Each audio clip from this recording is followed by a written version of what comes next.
Hello, everyone, and welcome to MMA Island. I'm Zach Harkness, and today I'm joined by UFC featherweight, the native psycho, Jordan Griffin. How are you doing today? I'm doing good, man. How are you? I'm doing great. Thank you so much for asking. So I'm gonna get into the first question here, and it has to be about the fight with Derek Minner that was supposed to take place this weekend. Now, when did you first find out that Minner was out of the fight, and did the UFC really make any effort to find a replacement? I found out the day of weigh-ins, and they just had me on standby because there's a couple of fights on there that were 155, 145. So I was a standby guy basically at that point. It was so late. It's hard to replace people. You got to get all the blood work and all the other stuff in. So like I wasn't expecting them to try to replace it, but I was happy to be a standby. So if they gave you a replacement, would you just take it no matter which opponent you were given, just because you wanted to get in there and fight? Yeah, pretty much. Well, yeah, at that point, yeah. All right, and well, as we well know, you actually fought Derek Minner before in the past at LFA 34. Now, was this one of the reasons you felt motivated to take this fight? And who are some of the other opponents you were offered for this card? They did offer me what is his name? Charles Rosa. Really? Okay. Yup, and I'm definitely open to fighting him at 155 or 145. I saw this last fight; he was 145, but yeah, I was offered Charles Rosa, and then they offered me between Charles Rosa and Derek Minner, and so I mean Derek Minner accepted, and we took it on. I mean, I got him with some slick submissions before, so I was pretty happy to get that offer. So was the Charles Rosa fight going to be at 155 regardless, or was that like a last-minute change, you think, because of weight-cutting complications with him or Aguilar? I don't know what happened. They just offered me Derek Minner, and they apparently thought that the Aguilar fight was a better matchup for him. So now backtracking a bit, you have said that you didn't find MMA until you were 18. How did you find your way to the sport, and how long did it take for you to begin fighting on the amateur scene once you started training? It took about 3 months, not even. I was just training every day. I didn't have anything else better to do, and I was a young guy, and I don't know. I just went every day. That's all I wanted to do was learn how to fight, and I had a lot of fun doing it, so I just kept going back. How did you find your way to the sport initially? Because it's kind of a different thing to just start training at 18. Yeah, I got jumped by like 6 dudes at a gas station. Really? Across the street from a police station, and I tried to get help from the cops, and the cops didn't want to help me. So they said everyone was out on their posts or whatever. So I don't know. I figured why not learn how to fight and help myself. I used it. Now, if they tried that same thing again, it probably would not go so well for them now, huh? Probably wouldn't. I'd probably be patting their pockets. I don't fight for free. All right. Well, on the card you were supposed to fight on, you made weight, but obviously your opponent could not. And many other fighters on the card also failed to make weight. How hard are your weight cuts personally, and what are your thoughts on the many fighters that missed weight on this card? I guess I understand with the pandemic and stuff and people's training schedules not being the same. But with Derek, he's a repeat offender. I mean, he's constantly losing, missing weight. So it is what it is. I mean, he's the one that missed out on the money. He could have at least weighed in and then fought me and got paid and took something home to his family. But he's the one that decided not to make that decision. So what's the main differences you've found between your training schedule now in the days of these lockdown times?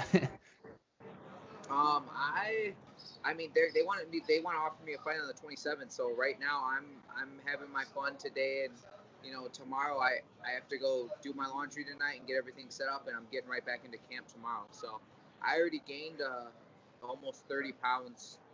So within these like couple of days here.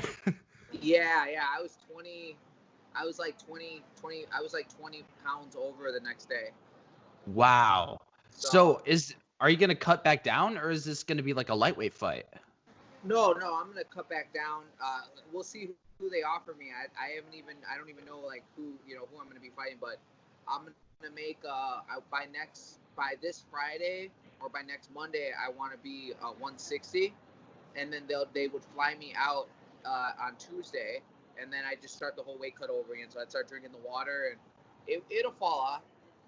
So what are there any like differences? Is it harder to cut weight in lockdown, or has it been easier?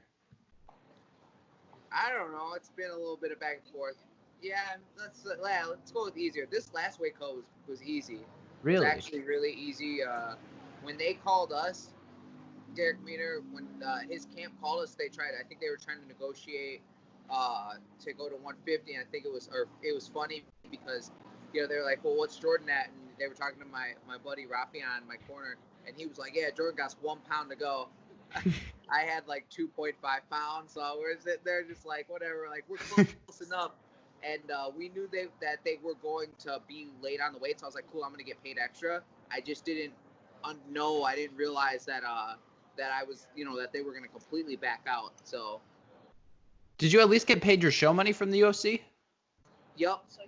Okay, that's good at least. Yeah. So the UFC is cool like that. Like, they paid. I make the weight. I weighed in officially, just so there's no mistakes. I made weight and then they paid me. So they've been really cool. I made about let's see, I've made about 28, 10. Well, let's add this. Yeah, I've made about $28,000 or $29,000 just making weight this last year. Really? Yep. I made about 29. Let's just say $29,000, cutting at least about 29 pounds. Well, all you MMA fighters listening to this, it pays to cut weight. It seems like. Okay. Yes. It pays to always make weight, always show up on time, always be ready to fight, and they'll pay you no matter what. So I'm sure that your training schedule has been heavily affected by the lockdown. Have you been able to get into the gym, and have you been training at home at all? What's your training been look like in these days? Rufus Sport had the gym available to the fighters that were on deck, ready to fight, and so that worked out pretty smooth. And I just started training a couple of weeks ago, so yeah, this even works out better because it's like I got a practice cut, and now I can get right back into cutting weight, and we'll be good. Is it harder because you don't know who your opponent is yet, and you're not going to find out for I don't know, kind of close to when the fight is taking place, closer than it would normally be. Is it harder to train in a camp when you're not exactly formulating out a game plan for an opponent you're scheduled to face? I learned a long time ago, you just can't really worry about what your opponent's doing. You got to know what you're going to do. I have to focus on the things that might be my weakness. And then, once I have that fixed up, I mean, there's no really telling. It doesn't really matter who I fight, As long as you're getting paid and as long as you win, those are the two things that matter. And I want to go back to one of your wins, and it was an excellent performance in February over TJ Brown. Now, in the fight, you locked up a guillotine and finished it from side control. As many know, finishing a guillotine from side control is something that is incredibly rare and very difficult. How hard were you squeezing, and did you expect him to pop out of the submission when he moved position? No. When their head comes up and tops over your, like, it's hard to explain it. When your head, if you have them locked up like this and you loosen it up just a little, their head's gonna pop out. When you see their whole neck exposed and popped out, don't panic. You just hold it and you gotta press your head into it, and it just holds them in place. So like that choke, I learned that choke when I was a white belt, like years ago. And I've used it on people. I know so many little submissions that you don't use. How do you say that? You don't use those submissions over and over again. Those are like a one-time submission, but it's really turned into, I know so many different unique submissions now that I can just gather them all together. And when people get out of one thing, they usually get caught in that second or third one. So it's kind of cool. Well, that was probably the biggest win in your career, as it was your first win under the UFC banner. Now, and since it was a sensational finish, did you notice you had a bit more recognition from the fans, after the performance? And did the UFC kind of seem to, I don't know, be more in your favor? Yeah, it does. And I think it was a great way to get my first win, a great comeback from losing 2 straight fights, which I had never really done before. I think I did that at the beginning of my career. I lost my first 2 fights, then I won one, and then I lost one, so I was 1-3. So I haven't gone on a consecutive like losing streak, since the beginning. So it's kind of weird, but yeah, the recognition from people is awesome. The ones that actually recognize me because I wear glasses and stuff, it looks different. Now, you mentioned that you were 1-3, and I have a question written down about that. Is at the start of your MMA career, you started off at 1-3, but then went on an incredibly impressive 7-fight winning streak. Now, what were the biggest changes, physical and I guess mental, that you made that led you to go on that impressive winning streak? And has the things that you've learned still apply to your current career? Yeah, definitely. I went to Rufus Sport. I finally just, I got tired of losing, and I switched over to Rufus Sport. And then my uncle Charlie died, and I don't know. I didn't have anything else better to do, so I just wanted to fight. I wanted to fight everybody all the time, and I wanted to make money, and that's what I went out there and did. I showed up at Rufus Sport. I sparred Anthony every single day, and then I went. They asked me to fight. I'd show up, and yeah, I just remember just being like, I don't even care anymore. So how far into your career were you when you first discovered Rufus Sport and started training at Rufus Sport? I've known about Rufus Sport since I was 4-0 as an amateur, and I started sparring Anthony when I was 18, right before his WEC world title. So I've been around Rufus Sport for a long time.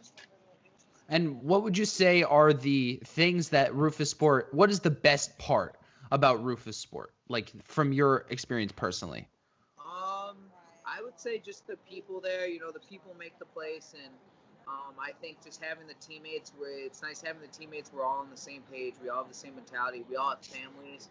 We're all trying to make it and better ourselves. So just to have friends like that, I think it makes a huge difference, because I know there's other fighters out here who have some camps, and they like, they're not really that close to somebody, or they kind of doing their own thing, with just their coach.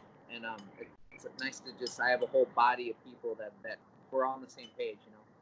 And what parts of your MMA game, like your striking and your grappling, do you think have developed the most under your time with Rufus Sport? Oh, I think it's all developed. I mean, I'm Rufus Sport made. I'm Milwaukee made. So, if I was 1-3 when I went there, and now I'm 18-7.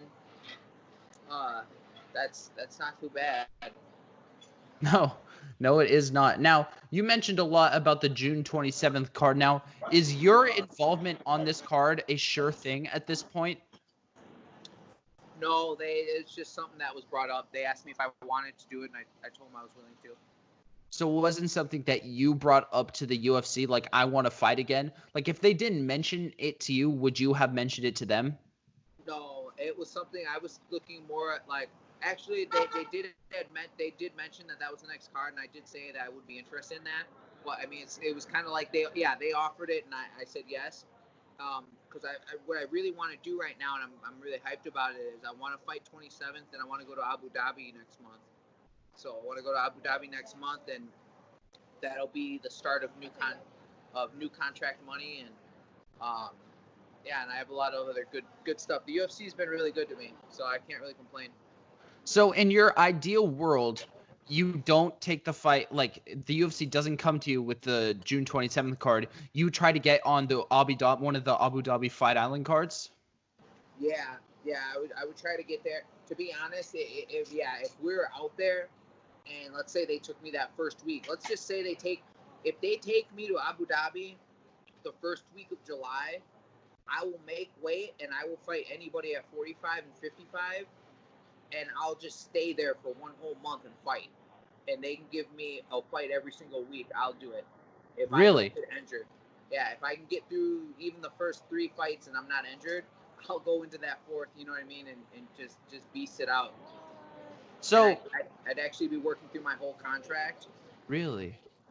So yeah, it would make sense. At 155, I think I could definitely do it. I think I can pump out 4 fights in 1 month at 155, but we'll see. So is that, like, reality something you could do with fighting on this June 27th card? Or do you not think so? Yeah, I think if I fight on the June 27th, then I'll probably end up fighting July on the 27th. But it would definitely be a question, like, if I'm not hurt, like, hey, can you send me to Abu Dhabi? Can I fight at least twice in July? You know what I mean? So at least they're 2 weeks apart, and I'm not, the UFC can't, get in trouble or anything like that. So are you trying to break the records for most fight by anyone in a single year? I'm trying to break any record I can right now, to be honest. I just want to be recognized. It's cool that I got that submission. Nobody else seen that submission. I'm gonna be showing how to do that submission.